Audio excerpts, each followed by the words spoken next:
بریلوی، دیوبندی، اہل حدیث، اہل تشیع، چونکہ نماز سب کے پیچھے ہم پڑھ لیتے ہیں اس لیے مسجد والا تو چکر ہی ختم. یہ جو نماز نہیں پڑھی جاتی نا اس کے پیچھے یہ ہوتا ہے کہ ایک دوسرے کو کافر سمجھ رہے ہوتے ہیں.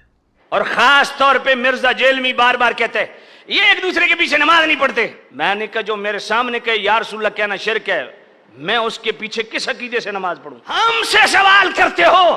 آج مرزا جیلمی سے لے کر ساحل لودھی سے لے کر جاوید غامدی سے لے کر ابن تیمیہ الحرانی سے لے کر شوکانی اور البانی تک سب ان کے پیروکاروں سے پوچھتا ہوں، بتاؤ اذان ادھر الگ ہے ادھر الگ ہے، اقامت ادھر الگ ہے ادھر الگ ہے. جب اتنے مشترکات ہیں، کلمہ مشترک، کتاب مشترک، قبلہ مشترک، اذان مشترک، اقامت مشترک، تو پھر میرے امام وہ تو جاہل ہیں، آپ تو نواسے رسول ہیں. ایک امام کے پیچھے نماز تو پڑھنے کے لیے تیار ہو جائیں. کلمہ تو انہوں نے پڑھا، او امام نے الگ نماز کیوں پڑھی ہے؟ ہے اس کا جواب کسی کے پاس؟ ہمیں کہتے ہو جی ان کے پیچھے نماز. وہ صحابہ کو گالیاں دینے والے لعنتی کے پیچھے سیالوی کیسے نماز پڑھے؟ یا رسول اللہ کو شرک کہنے والے کے پیچھے سیالوی نماز کیسے پڑھے؟ علم رسول کا منکر اس کے پیچھے سیالوی نماز کیسے پڑھے؟ اختیارات رسول کا انکار کرنے والے کے پیچھے سیالوی نماز کیسے پڑھے؟ سیالوی تو اسی کے پیچھے نماز پڑھے گا جو ہاتھ باندھ کے کہے گا مصطفیٰ جان رحمت پہ لاکھوں سلام. نماز ہی کے بارے میں سب سے پہلے پوچھا جائے گا، تو جس چیزوں کے بارے میں پوچھا جائے گا انہی چیزوں کا اہتمام کرنا چاہیے. قیامت والے دن سب سے پہلے سوال کس کا کیا جائے گا؟ نماز کا. اب اگر ہماری نماز ہی ضائع جس کو ہم نے ادا ہی نہ کیا، خراب ادا کیا بھی تو خراب ادا کیا، تو اب کیا ہوگا؟ پھنس گئے، آگے تو جانا ہی نہیں ہے. پہلے تو نماز ہے، تو نماز میں کمی ہے، آگے ایک سوالات جو ہے نا بعد میں ہوں گے، پہلے اس کا سزا بھگتنی پڑے گی. تو دنیا کے معاملات کو اگر ہمارے پاس آتے ہیں تو ہم اس کو اچھے طریقے سے اپناتے ہیں، لیکن جب دین کا معاملہ آتا ہے تو پیچھے آ جاتے ہیں. کیا قرآن و حدیث میں کہیں پر یہ موجود ہے حکم کہ اگر سب ایک دوسرے کے پیچھے نمازیں پڑھ لیں تو یہ ختم ہو جائے گا کام؟ کوئی دلیل؟ کہا جی یہ تو نہیں ہے. میں نے کہا نہیں ہے نا، تو پھر میری دوسری بات بتائیے.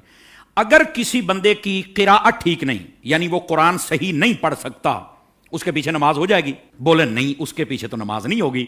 تو میں ایک سادہ بات کہنے لگا ہوں، سارا سمجھ آ جانا چاہیے.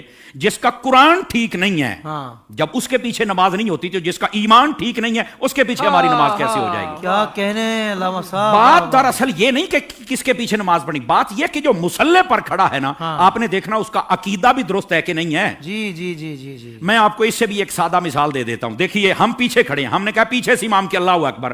بھائی جو مصلی پہ کھڑا ہے حضرت، وہ بھی تو دیکھو نا یہ کس امام کے پیچھے ہے. آیا کہ یزید کو امام کہنے والا ہے یا حسین کو امام کہنے والا ہے؟ کیا کہنے. تو ذرا اس بات کو سمجھو نا. حالانکہ جب حضرت امام حسین کو ہم امام کہتے ہیں تو ہم بیچ میں صحابہ کرام علیہم رضوان کا لحاظ بھی رکھتے ہیں، یہ یاد رکھ لیجئے. لیکن میں نے ایک اشارہ دیا ہے. آقا کریم علیہ السلام نے ارشاد فرمایا کہ ان قریب ایک قوم آئے گی ینتقصونہم ویسبون اصحابی، جو میرے صحابہ کرام میں سے نقص نکالے گی، عیب نکالے گی اور گالیاں دے گی. فرمایا جب یہ آئے تو حضور ہم نے کیا کرنا ہے؟ فرمایا لا تواکلوہم ولا تشاربوہم ولا تسلموا علیہم ولا تصلوا معہم ولا تناکحوہم او کما قال علیہ السلام. میرے آقا کریم علیہ السلام نے فرمایا نہ ان کو سلام کہنا ہے، نہ جواب دینا ہے، نہ رشتہ دینا ہے، نہ لینا ہے، نہ روٹی پکا کے ڈالنی ہے، نہ ان کے ساتھ کھانی ہے. اور میرے نبی کریم علیہ السلام نے فرمایا مر جائیں تو جنازہ نہیں پڑھنا، ان کے ساتھ نماز نہیں پڑھنی، سمجھ آ رہی، ان کے ساتھ نکاح نہیں کرنا.